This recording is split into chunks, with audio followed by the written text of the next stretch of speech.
नमस्कार दोस्तों, मैं हूं प्रचित और आप सबका स्वागत है यूट्यूब के और एक नए फ्रेश एपिसोड में। और पिछले काफ़ी सारे वीडियोस के ऊपर मुझे एक क्वेश्चन कॉमन मिला कि कौन से बैंड 5G इंडिया में सपोर्ट होते हैं और क्या ज़्यादा बैंड फ़ोन में 5G का अगर रहेंगे तो ज़्यादा इंटरनेट का कवरेज मिलेगा या फिर कैसा रहेगा। तो मैंने थोड़ा इस टॉपिक के ऊपर थोड़ा रिसर्च किया। मैंने काफ़ी सारे जो नोट्स थे वो नोट डाउन भी किए हुए हैं, आप देख सकते हो। और ये सभी जो डेटा है वो इंटरनेट के वेबसाइट्स के ऊपर अवेलेबल था, वहाँ से मैंने मतलब निकाला है। और इवन इंडिया के ट्राई के वेबसाइट के ऊपर भी road map of India towards 5G करके एक वाइट पेपर है, कुछ 80 पेजेस का PDF है, उसमें भी आपको ये इन्फॉर्मेशन मिल जाएगी।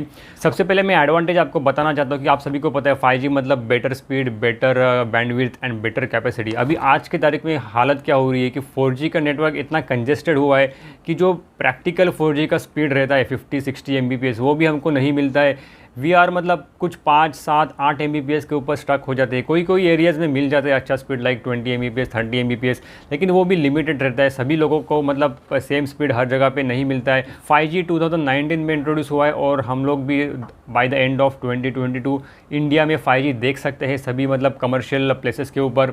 थेरोटिकली ये जो 5G का स्पीड है, पीक स्पीड, वो जाता है 20 गीगाबाइट्स पर सेकेंड, लेकिन ये थेरोटिकल स्पीड है, मतलब प्रैक्टिकल पॉसिबल नहीं है। प्रैक्टिकली ये स्पीड जाता है 1.5 गीगाहर्ट्ज़ पे, और वो भी सिर्फ मिलीमीटर वेव के फ्रीक्वेंसीज़ के ऊपर जाता है। इस फ्रीक्वेंसी के बारे में हम लोग वीडियो के आगे में थोड़ा बात करेंगे, लेकिन जनरल जो नॉर्मल यूज़र्स है उनको सब 6 गीगाबाइट्स का जो फ्रीक्वेंसी स्पेक्ट्रम है वही मिलेगा, और जिसका जो पीक मतलब स्पीड आप बोल सकते हो 200-300 Mbps तक मिलेगा। ये जो 5G का नेटवर्क है वो सिमिलर टेक्नोलॉजी के ऊपर काम करता है जो टेक्नोलॉजी के ऊपर 4G का नेटवर्क काम करता है। FDD एंड TDD ये दो उसके टेक्नोलॉजी के टर्म्स है। उसका मीनिंग है फ्रीक्वेंसी डिवीजन डुप्लेक्स और टाइम डिवीजन डुप्लेक्स। तो बेसिकली क्या है, मतलब आपको 5G इन्वेंट करने के लिए एक्स्ट्रा एफर्ट्स नहीं लगे। तो की डिफरेंस क्या है 4G और 5G में? स्पेक्ट्रम या फिर बैंडविड्थ। मतलब टेक्नोलॉजी सेम है लेकिन बैंडविड्थ अलग अलग है, इस वजह से 5G को आपको एक्स्ट्रा स्पीड मिलेगा as compare to 4G। Again इस 5G नेटवर्क में 2 मोड आते हैं। आपने मतलब कभी भी कोई भी स्पेसिफिकेशंस फ़ोन के देखते हो उसमें 2 मोड्स हमेशा रहते हैं, एक NSA रहता है और एक SA रहता है। NSA मतलब नॉन स्टैंड अलोन और SA मतलब स्टैंड अलोन। सब जगह पे ऑलमोस्ट 90% ऑफ कंट्री में मतलब जो इनिशियल 5G रोल आउट हुआ है वो NSA के ऊपर ही हुआ है। कोई कंट्रीज़ में SA के ऊपर भी 5G रोल आउट हुआ। बेसिकली NSA क्या है, जो एग्जिस्टिंग 4G का नेटवर्क एंड 4G के स्टेशन है, 4G के टॉवर्स है, उसको ही इस्तेमाल करके आपको 5G मिल सकता है। और ऐसे क्या है, स्टैंड अलोन है, मतलब कम्प्लीटली डिफरेंट स्ट्रक्चर है जो कि सिर्फ और सिर्फ 5G के लिए ही बनाया है। इसमें आपका 4G रन नहीं होगा। आपको पता है जब भी आप जियो यूज़ करते हो तो उसमें सिर्फ एक ही ऑप्शन रहता है 4G का, उसमें 3G रन नहीं होता, उसमें 2G रन नहीं होता, क्योंकि जियो ने जब भी लॉन्च किया सो सिर्फ और सिर्फ 4G स्पेक्ट्रम में ही लॉन्च किया। जबकि आप एयरटेल में देख सकते हो आपको 4G का भी ऑप्शन आता है, आपको 3G का भी ऑप्शन आता है, इवन आपको 2G का भी ऑप्शन आता है, बट जियो में ऐसा नहीं आता है। तो सिमिलर यही कंसेप्ट है SA और NSA में कि अगर आप SA के ऊपर 5G नेटवर्क बिल्ड करते हो तो आपको सिर्फ और सिर्फ 5G का ही ऑप्शन आएगा, लाइक जियो में अभी आता है। अगर आप NSA ऑप्शन यूज़ करते हो तो आपको 4G एंड 5G दोनों का ऑप्शन आपको मिल जाएगा। SA का जो स्ट्रक्चर है स्टैंड अलोन, उसमें आपको पीक स्पीड मिलेगी, जो एग्जैक्ट थेरोटिकल प्रैक्टिकल स्पीड है जो वो आपको मिलेगी। जबकि NSA जो स्ट्रक्चर है वो सब 6 गीगाबाइट्स में आता है और उसमें आपको 100 Mbps 200 Mbps तक ही स्पीड मिलेगी।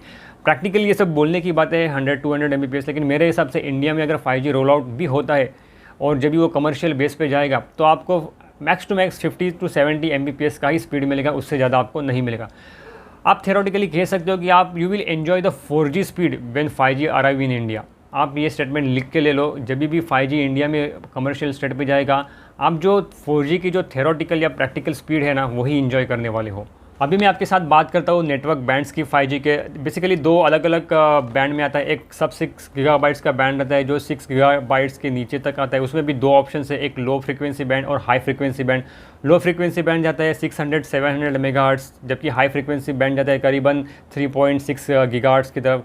और एक मिलीमीटर वेव रहता है, वो स्टार्ट ही होता है 24 गीगाहर्ट्ज़ से। और वो मिलीमीटर वेव का प्रॉब्लम ये है कि आपका टावर और आपका जो फ़ोन उसके बीच में सिर्फ 200 मीटर्स का ही डिस्टेंस होना चाहिए और बीच में कोई भी ऑब्स्टेकल नहीं होना चाहिए। अगर कोई बिल्डिंग रहती है, कोई दीवार रहती है, कोई मतलब ट्रीज़ रहती है या फिर अगर बारिश भी गिरती है तो उन ऑब्स्टेकल की वजह से आपको वो स्पीड नहीं मिलेगा मिलीमीटर वेव जो है। तो इंडिया में ये मिलीमीटर वेव अगले 5 साल तक आप सोच के चलो कि आने वाला ही नहीं है। जो आएगा वो सब 6 गीगाबाइट्स बैंड का जो है उसमें ही आएगा। वो काफ़ी ईजी है और एग्जिस्टिंग जो 4G का सेटअप है उसको ही हम लोग यूज़ कर सकते हैं। तो इंडिया में सबसे पहले वही आएगा और उसमें मतलब इंडोर कनेक्टिविटी काफ़ी अच्छी है। अभी बात करते हैं इंडियन 5G बैंड्स के बारे में। आपको पता होगा लास्ट ईयर IQ-OO3 आया हुआ था स्नैपड्रैगन 865 प्रोसेसर के साथ, लेकिन वो प्रोसेसर सपोर्ट कर रहा था 5G के लिए, लेकिन उस फ़ोन में सिर्फ 4G था, उस फ़ोन में 5G नहीं था।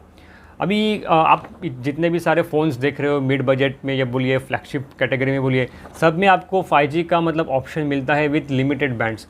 ये एक्चुअली क्या रहता है कि मतलब कंपनीज़ को, ब्रांड्स को पता है कि इंडिया में अभी तक 5G रोल आउट हुआ नहीं है और इस पर्टिकुलर फीचर को एनेबल करने के लिए ब्रांड्स को एडिशनल पैसा देना पड़ता है, फिर चाहे वो प्रोसेसर के लिए हो या फिर कोई अलग मॉडेम के लिए हो। आज की तारीख में कॉलकॉम और सैमसंग, ये 2 ही कंपनी 5G के मॉडेम बनाती है, तो उनको भी रॉयल्टी देनी पड़ती है। इस वजह से सिर्फ वो लिमिटेड बैंड्स ही इंडिया में इंट्रोड्यूस करते हैं। अगर आप आज का एग्जांपल ले लोगे OnePlus 9 का, तो उसमें सिर्फ 2 ही बैंड्स है, एक N41 है और एक N78 बैंड है, 2 ही 5G के बैंड्स है। और OnePlus को भी पता है जब तक उनका OnePlus 10 नहीं आ जाता इंडिया में 5G कमर्शियल बेस पे नहीं आने वाला है। तो इसलिए उन्होंने ज़्यादा रॉयल्टी देने से बेटर है कि सिर्फ 2 ही बैंड को एनेबल कर दिया एज अ मार्केटिंग गिमिक करके और फ़ोन को रोल आउट किया। 4G का ऑक्शन मार्च में हुआ था और काफ़ी सारे मतलब जियो और एयरटेल दोनों ने काफ़ी 77,000 करोड़ के जो फ्रीक्वेंसी है वो परचेस की है, लेकिन वो 4G की फ्रीक्वेंसी परचेस की। आप ध्यान में रख देना, 5G का जो ऑक्शन है वो 6-7 महीने के बाद होगा, तो उसके बाद ही फिर जाके 5G रोल आउट होगा। आप कह सकते हो नेक्स्ट ईयर ही हो जाएगा वो। अभी सवाल ये आता है कि जियो और एयरटेल ने एडिशनल 4G की फ्रीक्वेंसी स्पेक्ट्रम क्यों बाय किया, क्योंकि उनको भी पता है कि 5G सभी जगह पे देना पॉसिबल नहीं है आज की तारीख में। मतलब उसको रोल आउट होने में कम से कम 2 साल का वक्त लगेगा। वैसे में अगर 4G की कैपेसिटी बढ़ाई जाती है तो आपको एग्जिस्टिंग 4G का स्पीड है उससे भी ज़्यादा 4G का स्पीड आपको मिल सकेगा।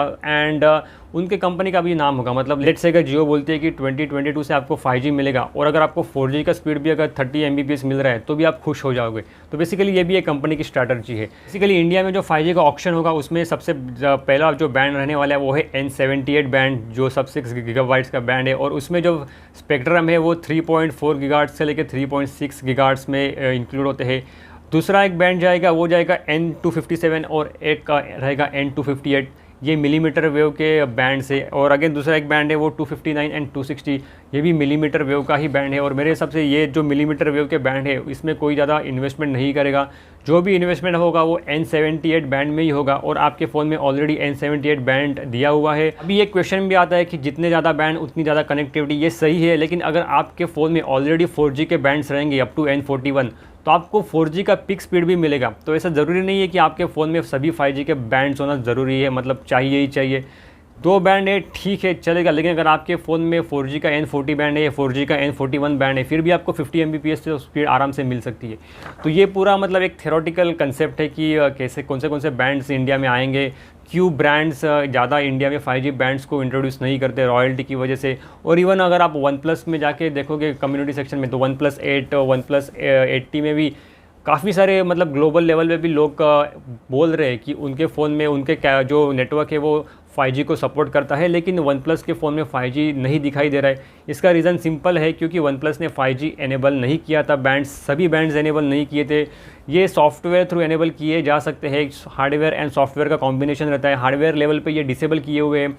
OnePlus जब चाहे तभी एक सॉफ्टवेयर अपडेट भेज के ये बैंड्स को एनेबल कर सकती है, लेकिन इसके लिए इंडिया में 5G का आना ज़रूरी है। और आज के तारीख में सिर्फ सैमसंग के गैलेक्सी फ़ोन ही ऐसे फ़ोन है जो मिलीमीटर वेव के फ्रीक्वेंसी को सपोर्ट करते हैं। बाकी और कोई फ़ोन नहीं है इंडिया में जो मिलीमीटर वेव के फ्रीक्वेंसी को आज के तारीख में सपोर्ट करता है। हाँ, इस मिलीमीटर वेव को आगे जाके एनेबल किया जा सकता है, लेकिन गैलेक्सी S21 सीरीज़ में ये ऑलरेडी एनेबल करके आ रहा है। तो इनका फाइनल कंक्लूजन यही हुआ कि अगर आपके फ़ोन में भी लिमिटेड बैंड्स है तो भी आपको टेंशन देने की ज़रूरत नहीं है, आगे जाके ये एनेबल किए जा सकते हैं। हो सकता है कि नेक्स्ट ईयर जो फ़ोन लॉन्च होंगे, लेट से OnePlus 10 लॉन्च होगा या फिर और कोई भी फ़ोन्स लॉन्च होंगे, उसमें ये additional band already company add कर देगी और मे भी एक सॉफ्टवेयर अपडेट भेज के एग्जिस्टिंग OnePlus 9 यूज़र्स के लिए भी एडिशनल बैंड दे सकती है। डिपेंड करता है कंपनी के ऊपर, डिपेंड करता है कि इंडिया में 5G कितने बैंड्स पे रोल आउट होता है। तो ये था सब 5G बैंड्स के बारे में जितनी भी इन्फॉर्मेशन मेरे पास अवेलेबल थी। इससे ज़्यादा भी इन्फॉर्मेशन अवेलेबल हो सकती है, लेकिन मिलते हैं अगले वीडियो में। Till then thank you very much and see you soon.